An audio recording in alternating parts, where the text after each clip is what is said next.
Hari ini saya akan bercerita tentang kisah Nabi Ibrahim yang saat berkorban. Yuk langsung saja kita mulai. Nabi Ibrahim lahir dan dibesarkan di Padang Arab, termasuk wilayah Babilonia. Ayahnya bernama Azar membuat patung berhala yang dibeli dan disembah oleh orang warga sekitar. Nabi Ibrahim tidak percaya kalau patung adalah Tuhan dan dia berusaha mencari Tuhannya sendiri. Dia bertanya dalam hati, "Ayah, mengapa kau sembah patung-patung itu? Padahal kau sendiri yang membuatnya." Nabi Ibrahim berpikir keras. Lalu Nabi Ibrahim mencari Tuhannya. Mula-mula Nabi Ibrahim melihat bintang yang bersinar di malam yang gelap. Nabi Ibrahim berkata, "Itu Tuhanku." Dan pada saat pagi hari, bintang itu pun menghilang. Lalu Nabi Ibrahim melihat matahari yang besar dan menyinari bumi. Dia berbicara, "Nah, ini pasti Tuhanku karena ialah yang paling besar." Setelah itu, pada malam hari matahari itu pun menghilang. Dan Nabi Ibrahim berkata, "Aku tidak suka Tuhan yang menghilang-hilang. Itu bukan Tuhanku."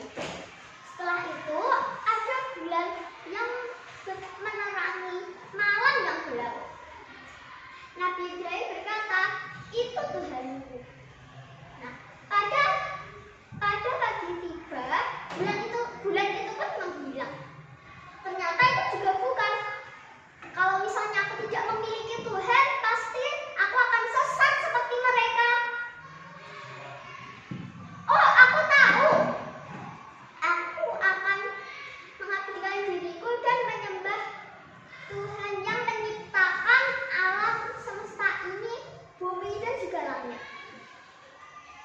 Nabi Ibrahim pun berjalan dan menemui kaumnya. Nabi Ibrahim berbicara pada kaumnya, "Paman, mengapa kau sembah patung-patung ini? Karena itu adalah Tuhan kita.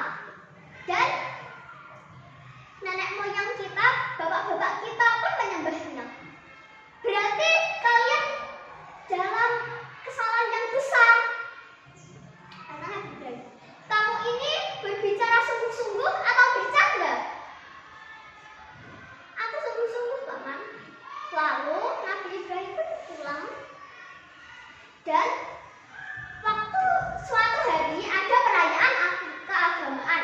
Setelah memberi sesajen makanan kepada patung-patung berhala itu, mereka berombong-rombong pergi ke desa sebelah. Waktu rombongan itu sudah pergi agak lama, Nabi Ibrahim berusaha untuk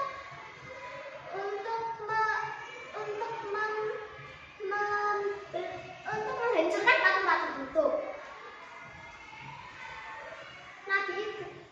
Terus Nabi Ibrahim berjalan ke tempat pemujaan.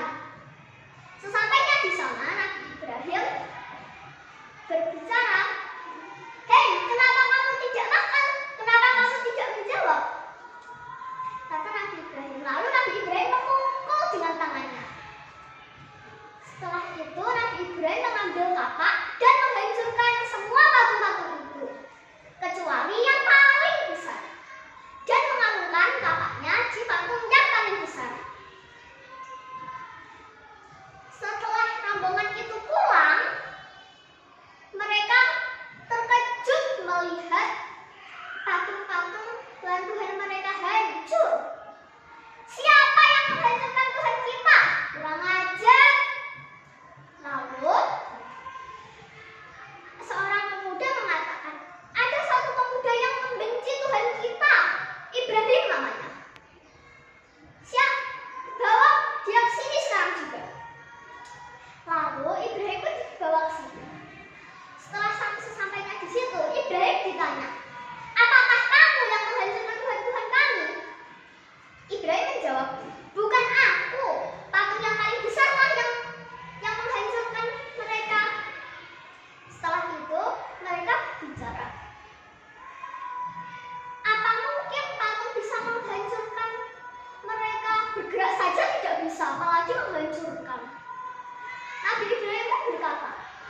misalnya mereka tidak bisa melindungi dirinya sendiri, mengapa kau sembah? Melindungi dirinya sendiri saja tidak bisa, apalagi melindungi kalian.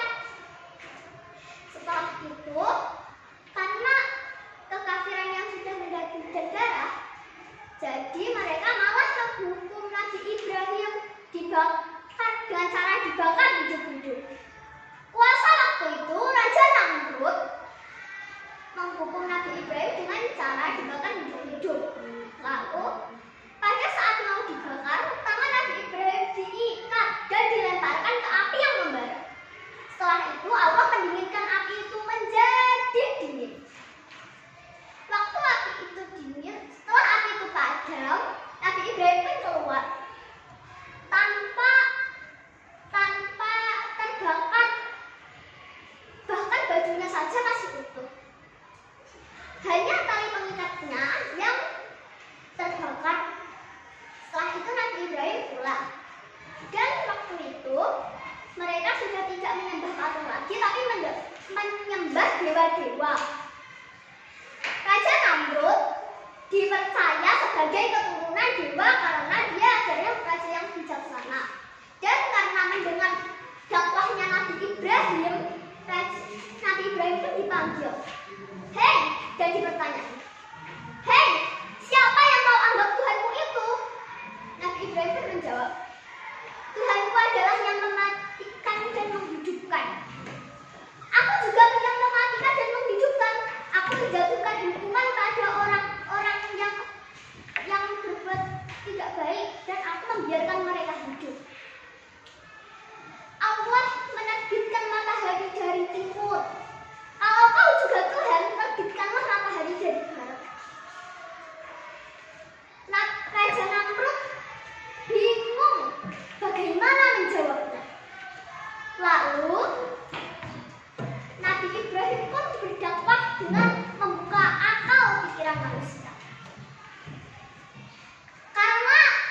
Karena Allah menyuruh Nabi Ibrahim untuk berhijrah ke Palestina, Nabi Ibrahim pun berhijrah ke Palestina dengan Bunda Sarah dan keponakan dan keluarga.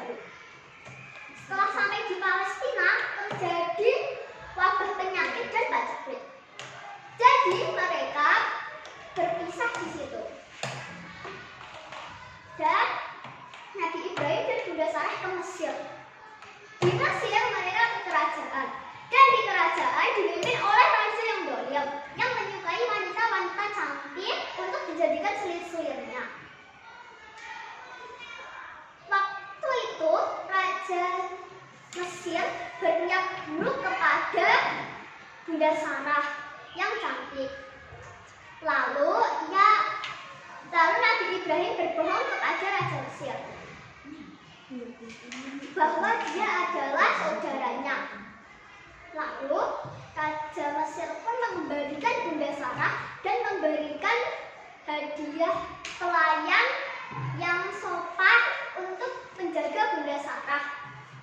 Setelah itu mereka di Mesir ternyata juga kurang bagus. Allah menyuruh kembali ke Palestina. Setelah mereka kembali ke Palestina dan mereka sudah menikah berpuluh-puluh tahun, ternyata mereka belum dikaruniai anak.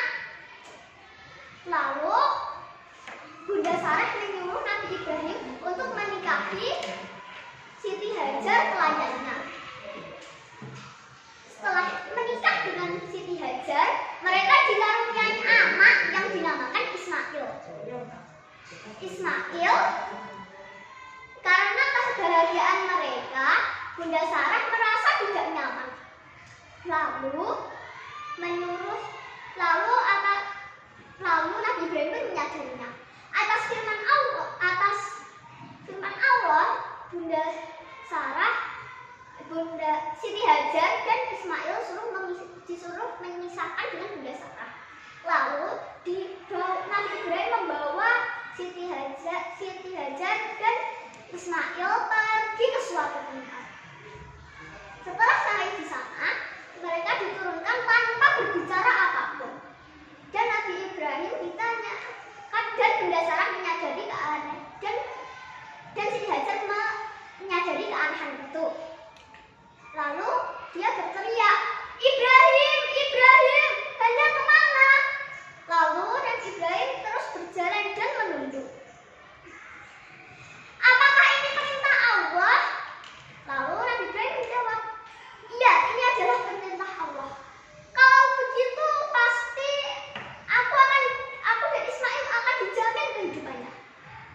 Setelah sampai di sana, setelah itu, waktu suatu hari Nabi Ismail kehausan dan menendang-nendang pasir dan tiba-tiba muncullah air yang dinamakan air Zam-Zam. Orang-orang di sana pun suka dan jadi banyak penduduk di sana. Lalu mereka dipercaya sebagai pemilik sumur Zam-Zam. Setelah 10 tahun kemudian, Nabi Ibrahim pun rindu dengan keluarganya, lalu mengunjungi keluarganya, dan ternyata kota itu sudah ramai karena ada sumur Zam-Zam. Sesampainya di sana, Nabi Ibrahim sudah menemui keluarganya dan setelah itu Nabi Ibrahim tidur. Saat tidur di mimpinya, Nabi Ibrahim bermimpi bahwa dia menyembelih anaknya. Dan malam pertama Nabi Ibrahim tidak percaya apakah itu perintah Allah atau godaan setan. Nah, setelah itu di malam yang kedua dia juga bermimpi yang sama dan belum percaya. Setelah itu di malam yang ketiga Nabi Ibrahim sudah yakin bahwa itu adalah perintah Allah, lalu menceritakan mimpi itu kepada Ismail. "Ismail, ayah bermimpi menyembelihmu." Nabi Ismail menjawab, "Ya, tidak apa-apa ayah, aku ikhlas dan sabar, asalkan itu perintah Allah." Lalu mereka pergi ke tempat penyembelihan di Mina. Waktu di jalan, Nabi Ibrahim dan Ismail digoda oleh iblis berkali-kali. Lalu Nabi Ibrahim hatinya tetap teguh dan melempari iblis dengan batu. Setelah sampai di penyembelihan tempatnya di Mina, Nabi Ibrahim menyembelih anaknya dengan cara diikat tangannya dan ditutup matanya. Lalu waktu dia mengarahkan golok itu ke Ismail, Allah berfirman, "Hai Ibrahim, kau telah menaati perintah ini. Ini adalah perintah yang sulit. Aku membalas semua orang yang berbuat baik." Lalu waktu hampir sampai di lehernya, Nabi Ismail digantikan oleh domba dari surga yang berkilau dan bersih. Lalu setelah itu Nabi Ismail tidak jadi disembelih dan yang disembelih adalah domba dari surga. Jadi itulah awal mula Idul Adha.